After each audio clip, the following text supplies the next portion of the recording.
En la presentación de la WWDC del 22 de junio de 2020 se produjo un acontecimiento que formará parte de la historia de Apple, a llevar al Mac a un nuevo nivel, la transición a procesadores Apple Silicon. En esta transición, la tercera a nivel de procesador, Apple ha venido calcando a grosso modo el modelo de la transición de PowerPC a Intel, uso de binarios universales, utilización de Rosetta y un plazo de 2 años para su realización. También, en ambas ponencias se dijeron argumentos y promesas similares. ¡Analicémoslo!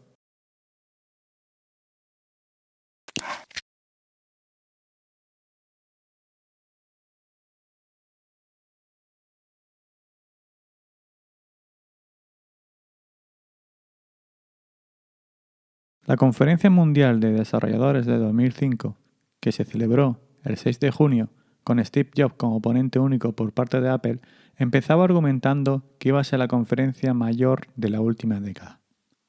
Era la época de expansión del App Store, del iPod e iTunes Store como líderes en su campo, del arranque del podcasting y del buen rumbo de ventas del Mac, creciendo más del triple que el resto de la industria, según la estadística del primer trimestre del mismo año.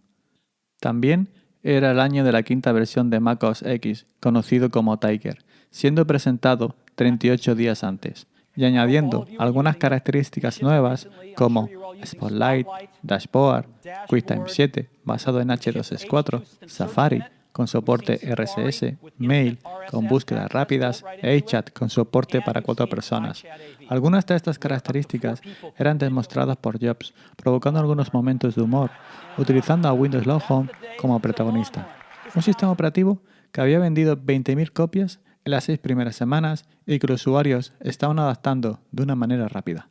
Pero la cosa no acababa aquí. Steve anunció su próxima versión, Leopard. Después del anuncio del próximo sistema operativo, Leopard, habló de las 2 grandes transiciones sufridas por Mac. La primera, cambio de procesador, de Motorola 68000 a PowerPC. Una transición ocurrida a mediados de los 90 sin la presencia de Jobs y que preparó a Apple para la década siguiente. Como bien dijo, fue una buena decisión.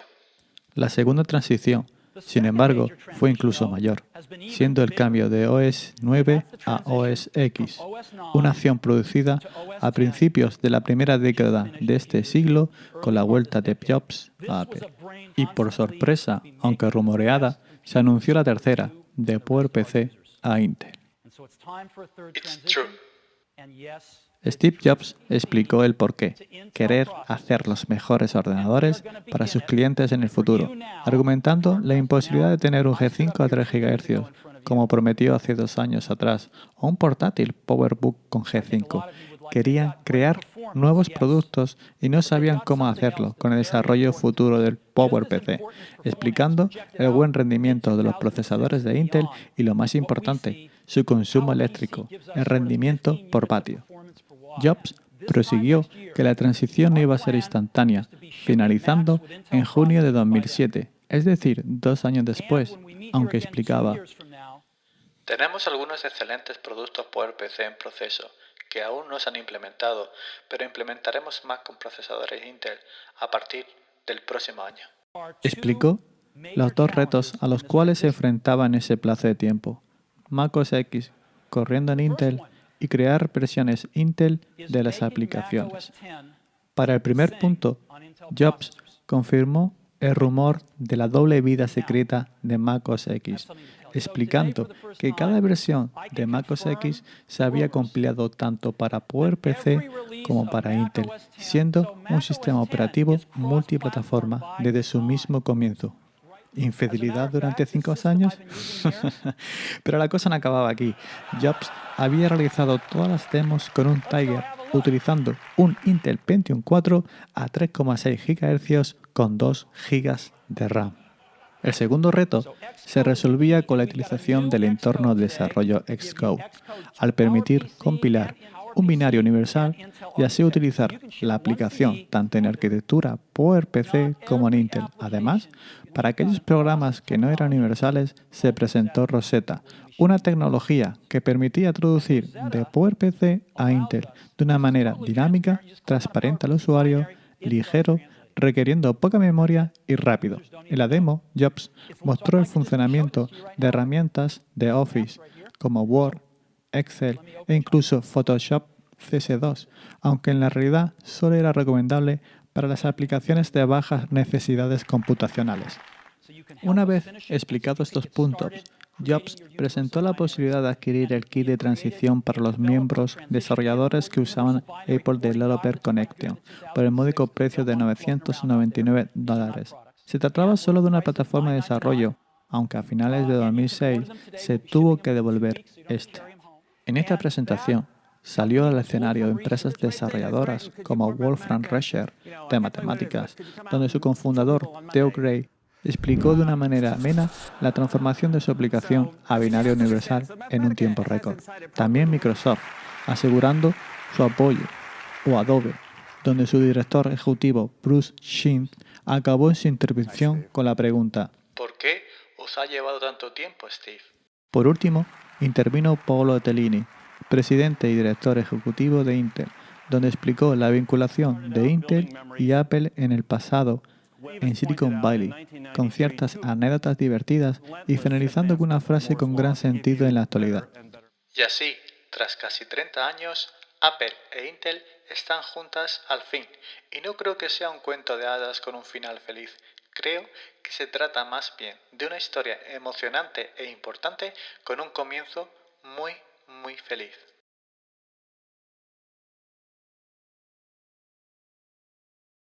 15 años después, Steve Jobs, y con Tim Cook como director ejecutivo de Apple, en una conferencia de la misma temática, la Conferencia Mundial de Desarrolladores, se presentó la cuarta transición del Mac. Se explicó la importancia de macOS en palabras del jefe de software Craig Federighi. Revolucionando la experiencia de usar una computadora al combinar una gran potencia con una increíble facilidad de uso. Seguido con la presentación de la nueva versión de macOS, Big Sur, un diseño completamente nuevo y actualizaciones importantes de las aplicaciones más esenciales de la plataforma. Dock con nuevos iconos, nuevo diseño de interfaz, nuevo centro de notificaciones, nuevos mapas, Safari con capacidad de traducir, con personalización de la página de inicio y con mayor privacidad, centro de control reformado, mensajes y animaciones más fluidas, una actualización necesaria para el nuevo cambio. Tim explicó la necesidad de llevar al Mac a un nuevo nivel. Mac redefinió la industria de las computadoras, sinónimo de innovación y de avances. A la vanguardia de la informática personal, reafirmando las tres transiciones importantes de esta: el paso a PowerPC, la transición a MacOS X y el cambio a Intel, tocando ahora una cuarta, del paso de Intel a Apple Silicon. Este movimiento reafirmó Cook que era necesario para fabricar productos mucho mejores, una afirmación similar a la comentada por Jobs en 2005. Tim siguió diciendo: Integrar hardware y software es fundamental en todo lo que hacemos. Por primera vez se veían los laboratorios secretos del Apple Park, en donde el vicepresidente senior de tecnologías de hardware de Apple, Johnny Scraugy, nos explicaba la historia del desarrollo del Apple Silicon, empezada por más de una década, consiguiendo una arquitectura escalable con diseño a medida para ciertos productos de Apple. Todo empezó con el iPhone 4, con el A4, consiguiendo un rendimiento por vatio bastante bueno, teniendo en cuenta el desempeño y funciones que exigía el dispositivo tan pequeño y mejorando en cada nueva versión, 10 versiones desde 2010 hasta 2019, incrementando el rendimiento 100 veces. El iPad, explicaba Johnny, también ayudó a mejorar los procesadores propios, ya que las pantallas retinas requerían un chip a medida y por ello, desde el A5X se desarrolló una línea de SoCs específico para duplicar rendimiento gráfico con una GPU mayor y un subsistema de memoria más amplio, teniendo el iPad Pro un rendimiento gráfico 1000 veces más rápido que el primer iPad. Por último, el Apple Watch amplió la arquitectura del SoC para optimizar rendimiento para la baja demanda de energía de este dispositivo.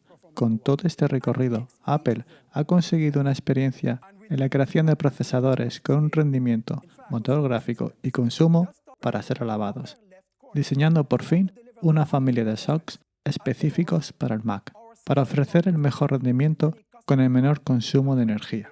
aportando así un nuevo nivel de innovación a esta rama de productos, con la inclusión de nuevas funcionalidades exclusivas para mejorar la seguridad y el aprendizaje automático y obtener la misma arquitectura en toda la línea de artículos de esta, facilitando el desarrollo y la optimización del software al ecosistema de Apple. Resumiendo, crear productos mucho mejores e integración de software. Si lo comparamos con el acontecimiento del 2005, el causante de esa transición es la misma, la necesidad de mejorar, con la única diferencia de la integración del software. Igual que en el 2005 se presentó Universal y Rosetta, permitiendo a la primera tener la misma aplicación compatible en Mac con Intel y con Apple Silicon. La segunda, usar aplicaciones de arquitectura Intel en Mac con Apple Silicon, traduciendo a estas cuando se instala en la computadora. Aunque diferenciándose con la transición de Jobs en 2 puntos. Tener la posibilidad de ejecutar plataformas Linux con virtualización y correr aplicaciones de iPad y iPhone de manera nativa, sin ninguna modificación, consiguiendo de esta manera un gran abanico de programas para Mac.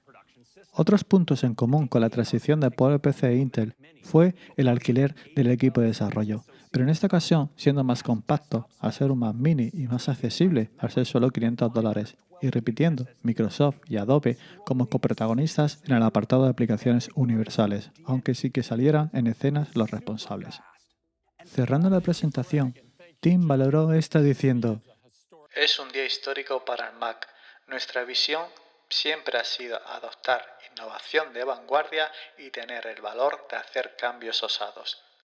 Por último, igualmente que en el WWDC de 2005, Tim anunció que la transición finalizaría en 2 años y especificando: Lanzaremos nuevas versiones de MacOS y daremos soportes a Mac con Intel durante años. Prosiguiendo: Tenemos en preparación algunos Mac con Intel que nos entusiasman mucho. Palabras similares a la que dijo Jobs, aunque con la diferencia de que Tim anunció los primeros Mac con Apple Silicon a finales del mismo año. En la transición de Jobs se tardó en presentar los primeros Mac con Intel 218 días, nada que ver con los 141 días que se tardó en presentar los primeros con Apple Silicon, teniendo en cuenta los retos existentes en el 2020.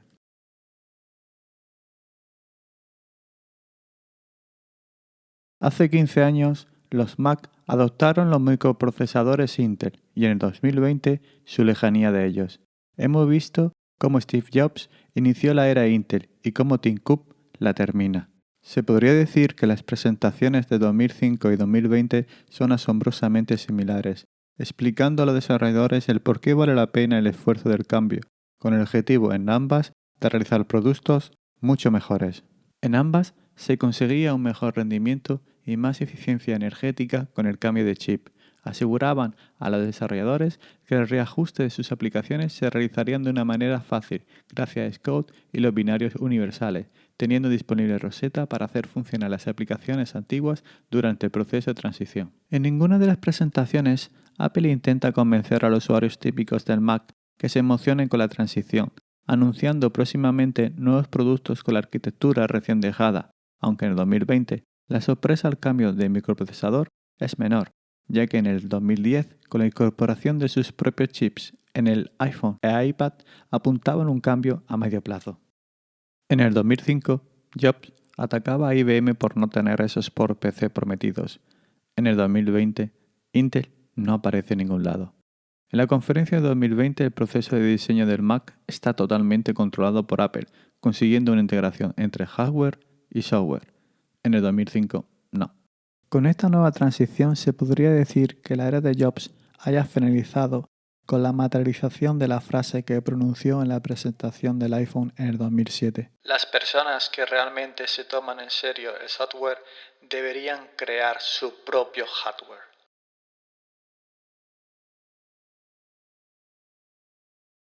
En los días previos a la presentación de la WWDC de 2005 hubo rumores sobre Macintosh con procesadores con Intel, Aunque existía la posibilidad de correr Darwin sobre esta plataforma, el rumor no se le consideraba muy real. Además, teníamos inculcado la fuerza bruta que tenían los PowerPC, considerándolos mejores que los Intel. Y aunque Virtual PC emulaba Pentium 3 en PowerPC, ningún emulador de este sobre x86 había dado la talla, considerando la necesidad de un tiempo considerable para llevar las aplicaciones y los equipos a los procesadores Intel, viendo poco probable ver Mac con nueva arquitectura en esa época. Pero Jobs confirmó todos estos rumores, como hemos explicado, provocando temor a ciertos maqueros por la posibilidad de la no actualización de sus aplicaciones y de la longevidad de sus Mac. Con el paso del tiempo, algunas aplicaciones no se actualizaron, desapareciendo, aunque se pudieron ejecutar hasta Mac OS X Snow Leopard, gracias a Rosetta, teniendo soporte esta versión del sistema operativo hasta julio de 2011, 6 años después del anuncio del cambio a Intel. A nivel de hardware, la transición fue bastante rápida. En el tercer trimestre de 2006 ya estaba disponible toda la gama de Mac utilizando ya Intel y Mac, MacBook Pro, Mac Mini, MacBook, Mac Pro y Xserve. La respuesta de los usuarios fue incluso mayor. En septiembre de 2006 había más Mac con Intel que con PowerPC, representando estas últimas el 44% de las máquinas con Mac OS X en uso. Referente al anuncio de nuevos Mac con PowerPC, después del anuncio de la WWDC, fue cierta, saliendo al mercado casi toda la gama con actualizaciones en procesadores a nivel global. iBook G4, Mac Mini, PowerBook G4 de 15 y 17 pulgadas y Mac y PowerMac G5, siendo su soporte a nivel de sistema operativo hasta agosto de 2009, 4 años después del anuncio a Intel. A nivel personal, estuve con PowerPC hasta el 2009 en el Mac principal, aunque es cierto que las aplicaciones que usaba funcionaban todavía correctamente con la carga de trabajo, siendo la transición más relajada que con MacOS 9, ya que no tuve que adquirir nuevos periféricos.